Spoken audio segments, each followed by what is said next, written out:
প্রিয় দর্শক, পশু পাখি, জিন, দৈত্য দানব সবার মহারাজা ছিলেন নবী সুলাইমান। এছাড়াও তার অধীনে ছিল পঙ্খিরাজ ঘোড়া, এমনকি বাতাসও তার কথা শুনত, যার মাধ্যমে তিনি মাত্র কয়েক সেকেন্ডে বাতাসে ভেসে এক জায়গা থেকে আরেক জায়গায় যেতে পারতেন। ছোটবেলা থেকেই তিনি ছিলেন খুবই বুদ্ধিমান। শিশু সুলাইমান নবী কিভাবে এক জটিল বাতাসের বিচার করলেন, আর বাতাসই বা কেন বাধ্য হলো আসতে, এই রহস্যময় ঘটনা জানবো আজকের ভিডিওতে। চলুন শুরু করি। হযরত দাউদ আলাইহিস সালাম একদিন খবর পেলেন হযরত ইব্রাহিম, হযরত ইসমাইল এবং হযরত ইয়াকুব আলাইহিস সালাম আল্লাহর কাছে কত উচ্চ মর্যাদা পেয়েছেন। তিনি কিছুক্ষণ গভীর চিন্তায় ডুবে রইলেন। এরপর মুখ তুলে আসমানের দিকে তাকিয়ে বললেন, হে আমার প্রভু, আমি কি আপনার কাছে এতটুকু প্রিয় না যে আমাকে তেমন উচ্চ মর্যাদা দান করবেন না? আল্লাহ তাআলা তখন তার হৃদয়ে ইশারা দিলেন, হে দাউদ, উচ্চ মর্যাদা সহজে লাভ হয় না, তার জন্য চাই কঠিন পরীক্ষা, চাই ধৈর্য, চাই সবর। এই কথা শুনে হযরত দাউদ আলাইহিস সালাম আর স্থির থাকতে পারলেন না। কেঁদে কেঁদে ফরিয়াদ করতে লাগলেন, হে আল্লাহ, আপনি আমাকে পরীক্ষা দিন, আমি তা হাসি মুখে কবুল করব। যদি আপনার রহমত আমার সঙ্গে থাকে তাহলে আমি নিশ্চয়ই সে পরীক্ষায় উত্তীর্ণ হব। আল্লাহ তাআলা তার ফরিয়াদ কবুল করলেন। একদিন হযরত দাউদ আলাইহিস সালাম একা একা ইবাদত খানায় বসে গভীর ধ্যান ও ইবাদতে নিমগ্ন। হঠাৎ কোথা থেকে যেন একটি অদ্ভুত পাখি এসে ঢুকলো ঘরের ভেতর। পাখিটিকে দেখে তিনি অবাক হয়ে গেলেন। পাখিটি কবুতরের মতো হলেও এর রংটা অপরূপ সোনালী বর্ণের। পাখিটার ঠোঁট, পা আর পাখা সবই ছিল যেন অলৌকিক সৌন্দর্যে ভরপুর। পাখিটা ধীরে ধীরে তার খুব কাছে চলে এলো। হযরত দাউদ আলাইহিস সালাম তাকিয়ে রইলেন বিস্ময়ে। তিনি আর স্থির থাকতে পারলেন না। তার মন পাখিটি ধরার জন্য ব্যাকুল হয়ে উঠল।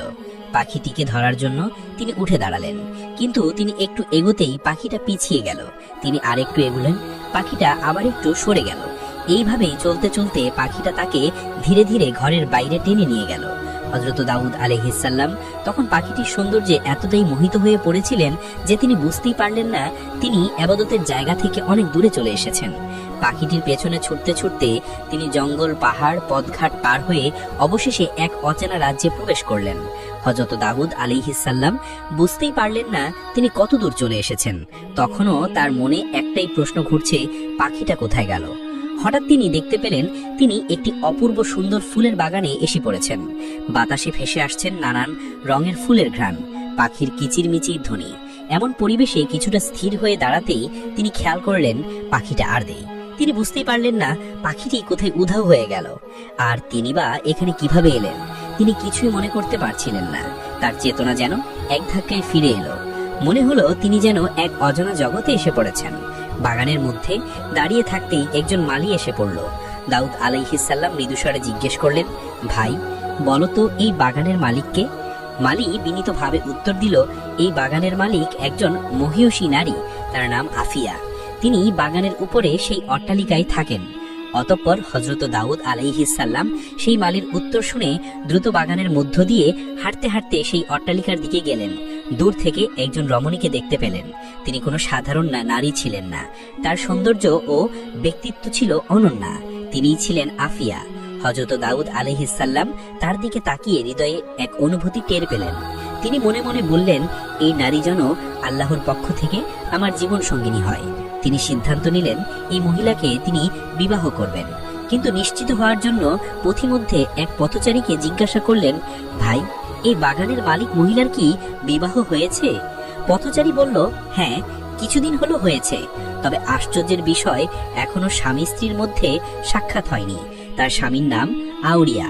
সে একসময়ের দক্ষ সৈনিক ছিল, কিন্তু সামান্য ভুলের জন্য তাকে চাকরি থেকে বরখাস্ত করা হয়েছে। এখন সে বেকার। সব শুনে হযরত দাউদ আলাইহিস সালাম মনে মনে ভাবলেন, হয়তো আল্লাহর পরীক্ষা শুরু হয়ে গিয়েছে।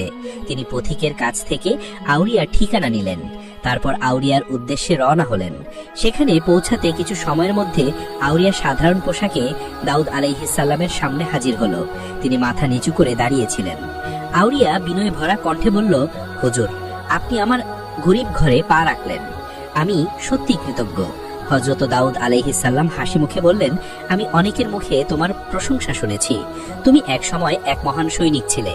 আজ আমি তোমার কাছে একটি প্রস্তাব নিয়ে এসেছি। আউরিয়া চমকে উঠে বলল, আমার জন্য প্রস্তাব? কিন্তু কিসের প্রস্তাব? হযরত দাউদ আলাইহিস সালাম বললেন, আমার রাজ্যে এখন একজন দক্ষ সেনাপতির বড় অভাব। আমি চাই তুমি সেই দায়িত্ব নাও। যেটুকু ভুলে তুমি চাকরি হারিয়েছ সেটার কোনো মূল্য নেই আমার কাছে। আমি তোমাকে সেনাপতি হিসেবে নিয়োগ দিতে চাই। আউরিয়া হতভম্ব হয়ে গেল। আমি আপনার সেনাপতি? কিন্তু হুজুর, এটা কিভাবে সম্ভব? হযরত দাউদ আলাইহিস সালাম আবারও বললেন, তুমি যদি চাও আমি তোমাকে সর্বোচ্চ সুযোগ সুবিধা, সর্বোচ্চ সম্মান দেব। সেনাবাহিনীর সবার চেয়ে তোমার বেতন বেশি হবে। মনে রেখো, আমিও একদিন সেনাপতি ছিলাম। সেখান থেকেই আজকের এই অবস্থানে এসেছি। হয়তো একদিন তুমিও পৌঁছে যাবে সেই উচ্চতায়। আউরিয়া হযরত দাউদ আলাইহিস সালামের মুখে নিজের ভাগ্য পরিবর্তনের কথা শুনে যেন আকাশ থেকে নেমে এলো সোনার সিঁড়ি। আনন্দে যেন আটখানা হয়ে গেল সে। চোখ মুখ উজ্জ্বল হয়ে উঠল। গলা কাপা কাপা স্বরে বলল, হুজুর, আমি রাজি। আমি আজ থেকে আপনার সৈনিক। এই তাৎক্ষণিক সম্মান, সুবিধা আর উচ্চ বেতনের প্রলোভনে পড়ে আউরিয়া এক মুহূর্তে যেন ভুলে গেল তার সদ্য বিবাহিত স্ত্রী আফিয়ার কথা। প্রেমের সম্পর্ক, সংসারের দায়িত্ব সবকিছুই তখন তাকে তুচ্ছ মনে হলো। সে হঠাৎই যুদ্ধের জন্য আদেশ প্রার্থনা করল। হুজুর, আমায় এখনই যুদ্ধে পাঠান। আমি প্রমাণ করতে চাই আমি আপনার আস্থার যোগ্য। হযরত দাউদ আলাইহিস সালাম একটু থেমে বললেন, তুমি রোম বাহিনীর বিরুদ্ধে যুদ্ধে যাবে। এই যুদ্ধ সহজ নয়। এই বাহিনী কখনো হার মানেনি। তুমি প্রস্তুত তো? আউরিয়া দৃঢ় কণ্ঠে বলল, হ্যাঁ হুজুর, আল্লাহর নামে আমি প্রস্তুত। চোখে অদম্য সাহস নিয়ে আউরিয়া যুদ্ধে রওনা দিল। সে রোম বাহিনীর বিপক্ষে এমন সাহসিকতা দেখালো যে অল্প কিছুদিনের মধ্যেই পুরো এলাকা জয় করে ফেলল। সেখানকার লোকেরা বিস্ময় হতভাগ হয়ে গেল। এই রোম বাহিনীকে তো কেউ কখনো হারাতে পারেনি। আউরিয়া একাই ইতিহাস বদলে দিল। কিভাবে? জয় করার পর সে আবার এক নতুন যুদ্ধক্ষেত্র নাতিকার দিকে অগ্রসর হলো। সেখানে একদিন প্রচন্ড বীরত্বের সাথে যুদ্ধ করতে গিয়ে সে শহীদ হয়ে গেল। আউরিয়ার মৃত্যুতে তার সৈন্যরা কান্নায় ভেঙে পড়ল, কিন্তু তারা হতাশ হলো না। আউরিয়ার সাহসিকতা তাদের অনুপ্রেরণা দিল। তারা লড়াই চালিয়ে গেল এবং শেষ পর্যন্ত বিজয় তাদেরই হলো। আউরিয়ার মৃত্যুর খবর শুনে হযরত দাউদ আলাইহিস সালাম গভীর চিন্তায় ডুবে গেলেন। সে ছিল সাহসী, সে ছিল নিবেদিত। রাজ্য জুড়ে 1 বছরের জন্য শোক পালনের ঘোষণা দিলেন তিনি। এরপর একদিন তিনি আফিয়ার কাছে বিবাহের প্রস্তাব পাঠালেন। আফিয়া প্রথমে বিস্ময়ে হতবাক হয়ে গেলেন। তারপর একাকিত্ব ও ভবিষ্যতের কথা চিন্তা করে শান্তভাবে বললেন, এটাই হয়তো আমার কিসমত। আমি এই বিবাহে রাজি। পরবর্তীতে এক বিশেষ দিনে হযরত দাউদ আলাইহিস সালাম তার রাজকর্মচারী ও দরবারের লোকজনদেরকে নিয়ে আফিয়াকে বিয়ে করলেন এবং স্ত্রী আফিয়াকে রাজমহলে নিয়ে এলেন। আফিয়াকে বিয়ের আগেও হযরত দাউদ আলাইহিস সালামের একাধিক স্ত্রী ছিলেন, কিন্তু আফিয়া ছিলেন তার শেষ স্ত্রী। তার গর্ভ থেকেই জন্ম নিলেন ইতিহাসের সর্বশ্রেষ্ঠ শাসক হযরত সুলাইমান আলাইহিস সালাম। তিনি ছিলেন এমন একজন বাদশাহ যিনি শুধু মানুষের নয়, জিন, পশু পাখি, বাতাস, পানি সবকিছুরই একছত্র অধিপতি ছিলেন। আল্লাহর নির্দেশে হযরত দাউদ আলাইহিস সালাম রাজকার্য পরিচালনায় ব্যস্ত হয়ে উঠলেন। প্রতিদিন তিনি দরবারে বসতেন, বিচার ফায়সালা করতেন। এমনি একদিন 2 ব্যক্তি হযরত দাউদ আলাইহিস সালামের রাজ দরবারে এসে হাজির হলো। একজন বলল, হুজুর, এই লোকটির ছাগলের পাল আমার ক্ষেতের সব ফসল খেয়ে ফেলেছে। আপনি আমার ক্ষতিপূরণের ব্যবস্থা করুন। হযরত দাউদ আলাইহিস সালাম রাজকর্মচারীকে নির্দেশ দিলেন, দেখো তো ছাগলগুলোর দাম কত আর ক্ষেতের ক্ষতির পরিমাণ কত। কর্মচারী সব হিসেব করে জানালেন, হুজুর, ক্ষেতের ক্ষতি ছাগলের দামের চেয়ে অনেক বেশি। তখন দাউদ আলাইহিস সালাম বললেন, তাহলে ঠিক আছে, ক্ষেতওয়ালাকে বলো এই ছাগলগুলো এখন থেকে তোমার। এগুলোই হবে তোমার ফসলের ক্ষতিপূরণ। এই রায় শুনে 2 পক্ষই চলে গেল। এই রায় পেয়ে ক্ষেতওয়ালা তো বেশ খুশি, কিন্তু ছাগলওয়ালার চোখ দিয়ে অঝরে জল পড়ছিল। সে দরবার থেকে বেরিয়ে কাঁদতে কাঁদতে হাঁটছিল। হঠাৎ দরজার পাশে দাঁড়িয়ে থাকা হযরত সুলাইমান আলাইহিস সালাম, তখন মাত্র 7 বছরের শিশু, তার চোখে পড়ল এই দৃশ্য। তিনি এগিয়ে এসে মমতা ভরে জিজ্ঞাসা করলেন, চাচা, আপনি কাঁদছেন কেন? লোকটি দীর্ঘশ্বাস ফেলে বলল, বাবা, এই কান্নার কথা বলে আর কি হবে? নিজে খলিফা দাউদ আলাইহিস সালাম আমাদের মামলার রায় দিয়েছেন, তাতে আমি সব হারিয়ে পথে বসেছি, তাই আল্লাহর কাছে কান্না করছি। হযরত সুলাইমান আলাইহিস সালাম কৌতূহল নিয়ে বললেন, আপনার মামলাটা কি ছিল? লোকটি বলল, আমার ছাগলের পাল আমার প্রতিবেশীর ক্ষেতে ঢুকে তার ফসল খেয়ে ফেলেছে, তাই খলিফা রায় দিয়েছেন আমার সব ছাগলই তাকে দিয়ে দিতে হবে। এখন আমি নিঃস্ব, আমার পরিবার ছাগলের দুধ বিক্রি করে বেঁচে থাকতো, এখন তো সেই উপায়ও নেই।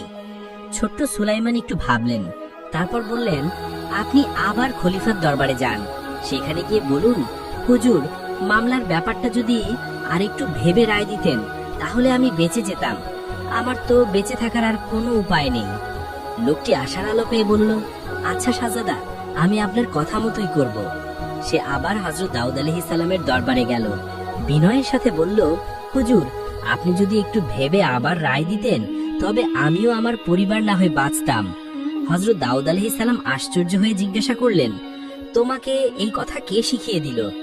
লোকটি মাথা নিচু করে বলল, আপনার পুত্র শাহজাদা সুলাইমান। হযরত দাউদ আলাইহিস সালাম তখন সাথে সাথে হযরত সুলাইমান আলাইহিস সালামকে ডেকে পাঠালেন। শিশু সুলাইমান আলাইহিস সালাম এসে উপস্থিত হলে দাউদ আলাইহিস সালাম গম্ভীর গলায় বললেন, তুমি কি মনে করো আমার বিচার ন্যায়সঙ্গত হয়নি? সুলাইমান শান্তভাবে উত্তর দিলেন, হয়েছে তো বটেই, কিন্তু বিচারটি আরো সূক্ষ্ম হতে পারত। হযরত দাউদ আলাইহিস সালাম একটু হাসলেন, আচ্ছা, যদি তুমি বিচার করতে তাহলে কিভাবে করতে? হযরত সুলাইমান আলাইহিস সালাম মাথা নিচু করে বলল, আপনি যদি আদেশ করেন তবে আমি বলি। হযরত দাউদ আলাইহিস সালাম বললেন, ঠিক আছে, আমি তোমাকে আদেশ দিলাম, বলো। হযরত সুলাইমান আলাইহিস সালাম বললেন, আমার মতে বিচারটা এমন হওয়া উচিত, ছাগলগুলো আপাতত ক্ষেতওয়ালার জিম্মায় থাকবে, সে এই ছাগলগুলোর দুধ খাবে, আর ছাগলওয়ালা তার ক্ষেতে কাজ করবে, পানি দেবে। যেদিন ক্ষেত আবার আগের মতো সবুজ ও উৎপাদনক্ষম হবে, সেদিন ক্ষেতওয়ালা ছাগলগুলো ছাগলওয়ালার কাছে ফিরিয়ে দেবে। এই কথা শুনে হযরত দাউদ আলাইহিস সালাম খুশি হয়ে বললেন, সুলাইমান, তোমার রায়টি সত্যি উত্তম, অতএব এটাই কার্যকরী হবে। হযরত দাউদ আলাইহিস সালাম হযরত সুলাইমান আলাইহিস সালামের বিচক্ষণতা দেখে তখনই মনে করেছিলেন যে আল্লাহ তাআলা একদিন তাকে যুগের শ্রেষ্ঠ মর্যাদাবান করে প্রতিষ্ঠিত করবেন। এমনি আরেকদিন হযরত দাউদ আলাইহিস সালাম রাজদরবারে বসেছিলেন। ঠিক তখনই এক বয়স্ক নারী কাঁপা কাঁপা পায়ে দরবারে এসে হাজির হলেন, চোখে মুখে চিন্তার ছাপ। হযরত দাউদ আলাইহিস সালাম স্নেহ ভরে বললেন, এসো মা, কি সমস্যা তোমার? বৃদ্ধা দীর্ঘশ্বাস ফেলে বললেন, হে আল্লাহর খলিফা, আমার ঘরে না খেয়ে আছে ছেলে মেয়ে আর কিছু মেহমান, ভাবলাম কিছু আটা এনে তাদের জন্য রুটি বানাবো। বাজার থেকে সামান্য কিছু আটা কিনে ফিরছিলাম, হঠাৎ এক ঝাপটা বাতাস এসে পুরো আটাগুলো উড়িয়ে নিয়ে গেল। এখন বুঝতে পারছি না ফিরে গিয়ে আমি তাদের সামনে কি নিয়ে দাঁড়াবো। ঘরে আর কিছুই নেই হুজুর, দয়া করে বাতাসের বিচার করুন। হযরত দাউদ আলাইহিস সালাম একটু থমকে গেলেন, কিছুটা হতবাক। তারপর মমতাময়ী কণ্ঠে বললেন, মা, বাতাস তো আমার অধীনে নয়, তাকে হাজিরও করতে পারি না আমি, তাই আমি কিভাবে তার বিচার করব? তবে চিন্তা করো না, আমি আমার পক্ষ থেকে তোমাকে 5 সের আটা দিচ্ছি, তা দিয়ে তুমি রুটি বানিয়ে মেহমানদের আপ্যায়ন করো। বৃদ্ধা কৃতজ্ঞ চোখে চেয়ে বললেন, আল্লাহ আপনার মঙ্গল করুন হুজুর। হযরত দাউদ আলাইহিস সালাম নিজ হাতে তাকে আটা দিলেন। বৃদ্ধা চোখে জল নিয়ে দরবার থেকে বের হয়ে এলেন। ঠিক তখন সামনে দিয়ে হেঁটে যাচ্ছিলেন ছোট্ট শাহজাদা সুলাইমান আলাইহিস সালাম। বৃদ্ধার মুখে কষ্টের ছাপ দেখে থেমে গেলেন তিনি। তারপর সুলাইমান আলাইহিস সালাম সেই বৃদ্ধাকে জিজ্ঞাসা করলেন, হে আম্মাজান, আপনি খলিফার দরবার থেকে আসছেন? বৃদ্ধা মাথায় হেঁট করে বললেন, হ্যাঁ বাবা, গিয়েছিলাম একটি অভিযোগ জানাতে, তবে তিনি আমার বিচার না করে কিছু আটা দিয়ে আমাকে বিদায় দিয়েছেন। সুলাইমান একটু কৌতূহল নিয়ে বললেন, বিস্তারিত বলুন তো, কি ঘটেছে? বৃদ্ধা একটানে সব বলে ফেললেন, আটা কেনা, বাতাসে উড়ে যাওয়া, বিচার চাওয়া, আর বিচার না পেয়ে দান নিয়ে ফিরে আসা। ছোট্ট সুলাইমান তখন গম্ভীর হয়ে বললেন, আম্মাজান, আপনি আবার খলিফার দরবারে যান, তাকে বলুন, হুজুর, আমি আপনার দরবারে বিচার প্রার্থী, আমি ভিক্ষা নিতে আসিনি, আমি দান নিতে রাজি নই, আমি ন্যায় বিচার চাই। বৃদ্ধা এবারও হযরত সুলাইমান আলাইহিস সালামের পরামর্শে সাহস সঞ্চয় করে দ্বিতীয়বার হযরত খলিফা দাউদ আলাইহিস সালামের দরবারে উপস্থিত হলেন। সেখানে গিয়ে বললেন, হুজুর, আপনি আমার অভিযোগের বিচার না করে আমাকে আরো কিছু আটা দিয়ে বিদায় করেছেন, কিন্তু বিচার প্রার্থী হয়ে আমি এসেছি ভিক্ষার আশায় না। আপনি যদি এভাবে ভিক্ষা দিয়ে আমাদের ফেরান, তাহলে কিয়ামতের দিন কিভাবে বলবেন আপনি ন্যায়ের খলিফা ছিলেন? হযরত দাউদ আলাইহিস সালাম এবার একটু থেমে গেলেন, তিনি চিন্তায় পড়ে গেলেন। মৃদু কণ্ঠে বললেন, মা, কে তোমাকে এসব কথা বলেছে? বৃদ্ধা মাথা নিচু করে বললেন, হুজুর, আপনার এই শাহজাদা সুলাইমান আলাইহিসসালাম আমাকে এই কথাগুলো বলার পরামর্শ দিয়েছেন। এই কথা শুনেই হযরত দাউদ আলাইহিসসালাম রাজদরবারে তৎক্ষণাৎ তার পুত্র সুলাইমান আলাইহিসসালামকে ডাক পাঠালেন। সুলাইমান আলাইহিসসালাম দরবারে এসে সালাম করলেন। পিতা তখন একটু রাগান্বিত স্বরে বললেন, তুমি কেন বারবার বৃদ্ধাকে আমার কাছে পাঠাচ্ছ? তুমি কি জানো বাতাস তো আমার অধীন নয়? আমি কি বাতাসকে এখানে এনে তার বিচার করতে পারবো? এটা তো অসম্ভব এক দাবি। তুমি আমাকে বারবার এভাবে হয়রান করছো কেন? সুলাইমান আলাইহিসসালাম শান্ত স্বরে মাথা নিচু করে বললেন, হে আল্লাহর খলিফা, আপনি তো আল্লাহর নিকট প্রার্থনা করলে বাতাস অবশ্যই আপনার সম্মুখে হাজির হবে। তখন আপনি তার জবানবন্দি শুনে ন্যায়ের বিচারের সিদ্ধান্ত দিতে পারবেন। আর যদি আল্লাহ তাআলা বাতাসকে আপনার সামনে না আনেন, তাহলে আপনি কিয়ামতের দিনে বলার মতো কারণ পাবেন যে আপনি চেষ্টা করেছিলেন, কিন্তু আপনি যদি দোয়া না করেই বৃদ্ধাকে বিদায় দেন, তাহলে কিয়ামতের দিন আপনি ন্যায়ের দাবিদার হিসেবে দাঁড়াতে পারবেন না। তখন বৃদ্ধার অভিযোগ আপনার বিরুদ্ধে হয়ে যাবে। বিষয়টি গভীরভাবে চিন্তা করে হযরত দাউদ আলাইহিসসালাম খানিকক্ষণ নীরব রইলেন। তারপর চোখ তুলে সুলাইমান আলাইহিসসালামের দিকে তাকিয়ে বললেন, হ্যাঁ বাপ, তোমার কথা নিঃসন্দেহে যুক্তিসঙ্গত। অতএব চলো আমরা বাবা ছেলে একসাথে আল্লাহর দরবারে দোয়া করি যেন বাতাস আমাদের সম্মুখে হাজির হয়। এই বলে দুই মহান নবী হাত তুললেন আকাশের দিকে, হৃদয়ের অন্তঃস্থল থেকে আল্লাহর দরবারে প্রার্থনা করলেন। আর এমন দুই নবীর দোয়া কি আল্লাহ তাআলা অগ্রাহ্য করতে পারেন? দোয়া করার সাথে সাথে আকৃতি ধারণ করে বাতাস এলো, শ্রদ্ধা ভরে দরবারে এসে দাঁড়ালো, মাথা নিচু করে দুই নবীকে সালাম করলো, তারপর নীরবে দাঁড়িয়ে রইল। হযরত দাউদ আলাইহিসসালাম প্রশ্ন করলেন, হে বাতাস, তুমি কেন ওই বৃদ্ধার আটা উড়িয়ে নিয়েছিলে? সে তো অসহায়, তার ঘরে মেহমান ও সন্তান ক্ষুধার্ত অবস্থায় আছে। বাতাস নম্র স্বরে জবাব দিল, হে আল্লাহর খলিফা, আমি ইচ্ছাকৃতভাবে কিছু করিনি। যখন বৃদ্ধা আটা নিয়ে ফিরছিল, ঠিক সেই সময়ে গভীর সমুদ্রে একটি জাহাজের তলা ফেটে গিয়েছিল। পুরো জাহাজ ডুবে যাওয়ার উপক্রম হয়। যাত্রীরা মালপত্র সব তলিয়ে যাচ্ছিল। তখন সেই যাত্রীরা আল্লাহর কাছে মানত করল, যদি তারা রক্ষা পায় তাহলে জাহাজের সমস্ত মালপত্র গরিব দুঃখীদের দান করে দেবে। ওই যাত্রীদের মধ্যে এমন কিছু নেক লোক ছিল যাদের দোয়া কবুল হয়। আল্লাহ তাআলা তখন আমাকেই নির্দেশ দিলেন সেই বিপদগ্রস্ত জাহাজ রক্ষার জন্য। আমি বৃদ্ধার আটা দিয়ে সেই জাহাজের ছিদ্র বন্ধ করি, ফলে তারা মৃত্যুর হাত থেকে রক্ষা পায়। হযরত দাউদ আলাইহিসসালাম বিস্মিত হয়ে জিজ্ঞেস করলেন, জাহাজটি এখন কোথায়? বাতাস বলল, হুজুর, এইমাত্র শহরের প্রান্তে সমুদ্র তীরে নোঙর করেছে। এই কথা শুনে হযরত দাউদ আলাইহিসসালাম বললেন, এবার তুমি যেতে পারো। অতঃপর খলিফা লোক পাঠালেন সমুদ্র তীরে। কিছুক্ষণের মধ্যেই জাহাজের নাবিক ও যাত্রীরা দরবারে এসে উপস্থিত হলেন। খলিফা তাদের দিকে তাকিয়ে বললেন, তোমরা কি আল্লাহর কাছে মানত করেছিলে যে যদি রক্ষা পাও তাহলে জাহাজের সমস্ত মাল গরিবদের দান করবে? তারা সবাই মাথা নেড়ে বলল, জি হুজুর, ঠিক তাই। তখন খলিফা দাউদ আলাইহিসসালাম বললেন, তাহলে তোমরা এই বৃদ্ধাকে তোমাদের মালপত্রের অর্ধেক দিবে, কারণ তার আটা দিয়েই তো আল্লাহ তোমাদের রক্ষা করেছেন। বাকি অর্ধেক গরিব দুঃখীদের মধ্যে বিলিয়ে দেবে।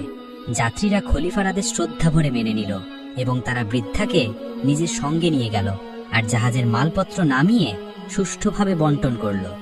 বৃদ্ধা পেলেন অর্ধেক মালপত্র আর বাকি অর্ধেক দান করা হলো দরিদ্রদের মাঝে। এরপর অনেক দিন অতিবাহিত হয়ে যায়। একদিন হযরত দাউদ আলাইহিসসালাম পথ চলতে চলতে এক পরিচিত জায়গায় এলেন। চলতে চলতে হঠাৎ খলিফার চোখ আটকে গেল। তিনি বিস্ময়ে তাকিয়ে রইলেন। আরে, এখানে তো একসময় একটা জীর্ণ শীর্ণ কুঁড়ে ঘর ছিল, সেই বৃদ্ধার বাড়ি এখন কোথায় গেল? এখন সেখানে রয়েছে বিশাল প্রাসাদ, চতুর্দিকে বাগানে সুশোভিত ফুল, সামনে চত্বর জুড়ে দারোয়ান ঘোরাফেরা করছে।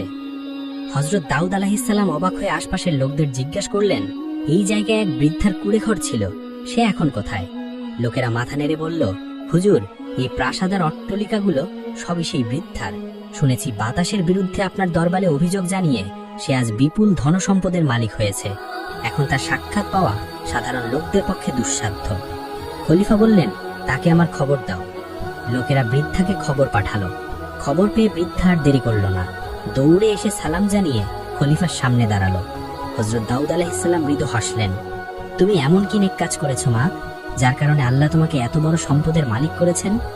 বৃদ্ধা মাথা নিচু করে ধীরে ধীরে বলল, হুজুর, আমি তেমন কোনো বড় আমল করেছি বলে মনে পড়ে না, তবে একটা ঘটনা মনে আছে। একদিন এক ভিক্ষুক আমার বাড়ির দরজায় এসে কাঁদো কাঁদো গলায় বলল, মা, আমি 3 দিন উপবাসী, কিছু খেতে দাও, ক্ষুধায় আমার জান বের হয়ে যাচ্ছে। আমি তাড়াতাড়ি ঘরে যাই, দেখি সামান্য একটা রুটির টুকরো ছাড়া আর কিছুই নেই। আমি সেই রুটি এনে তার হাতে দিই। সে খানিকটা খেয়ে বলল, মা, এতে আমার পেটের জ্বালা মিটল না, আর কিছু যদি পেতাম। আমি বললাম, বাবা, ঘরে আর কিছু নেই, তবে তুমি বসো, আমি আটা এনে রুটি বানিয়ে দিচ্ছি। এই কথা বলে আমি বের হয়ে আটা আনতে, আর তখনই বাতাস এসে আমার আটা উড়িয়ে নিয়ে যায়। সেই ঘটনাতেই আমি আপনার দরবারে উপস্থিত হয়ে বাতাসের বিরুদ্ধে অভিযোগ করি। আপনি আর শাহজাদা সুলাইমান দোয়া করে বাতাসকে হাজির করেন, আর তারপর যে ডুবন্ত জাহাজের অর্ধেক সম্পদ আপনি আমাকে দিয়েছিলেন, ওটাই ছিল আমার উত্থানের শুরু। পরে আমার ছেলেরা সেই সম্পদ নিয়ে বিদেশে ব্যবসা শুরু করে, আর তাতেই আল্লাহ অনেক বরকত দেন। আজ আমি শহরের অন্যতম ধনী, হয়তো আমার চেয়ে ধনী আর কেউ নেই। কিন্তু হুজুর, আপনি যে দয়া করে আমাকে সম্পদ দিলেন, এবার দয়া করে এমন কিছু করে দিন যাতে আমি পরকালেও মুক্তি পাই। হযরত দাউদ আলাইহিস সালাম বৃদ্ধার কথা শুনে নরম কণ্ঠে বললেন, মা, তুমি যে এত বিপুল সম্পদের মালিক হয়েছ, তা আসলে সেই উড়ে যাওয়া আটার বদলে। আল্লাহ তাআলা তোমার সেই সামান্য ক্ষতির বিনিময়ে তোমাকে এই দুনিয়ার ধন সম্পদ দান করেছেন। তারপর একটু থেমে গভীর ভাবনায় ডুবে গিয়ে বললেন, আর তুমি যেদিন ক্ষুধার্ত এক ভিক্ষুককে খালি ঘরে নিজে না খেয়ে রুটি খাইয়েছিলে, তাকে অপেক্ষা করিয়ে আটা আনতে ছুটে গিয়েছিলে, তোমার সেই নির্ভেজাল নিয়ত আর নিঃস্বার্থ সেবার প্রতিদান আল্লাহ তাআলা নিজ হাতে রেখেছেন পরকালের জন্য। সেই প্রতিফল হবে এমন যে দুনিয়ার সব সম্পদ তার সামনে তুচ্ছ হয়ে যাবে। প্রিয় দর্শক, আজকের এই ঘটনাটি শুধু গল্প নয়, বরং একটি জীবন্ত শিক্ষা। চলুন আমরা সবাই আমাদের জীবনে এই শিক্ষাকে কাজে লাগাই। আল্লাহ যেন আমাদের আমল করার তৌফিক দেন। ভিডিওটি উপকারী মনে হলে লাইক দিন, শেয়ার করুন এবং আমাদের চ্যানেলটি সাবস্ক্রাইব করতে ভুলবেন না।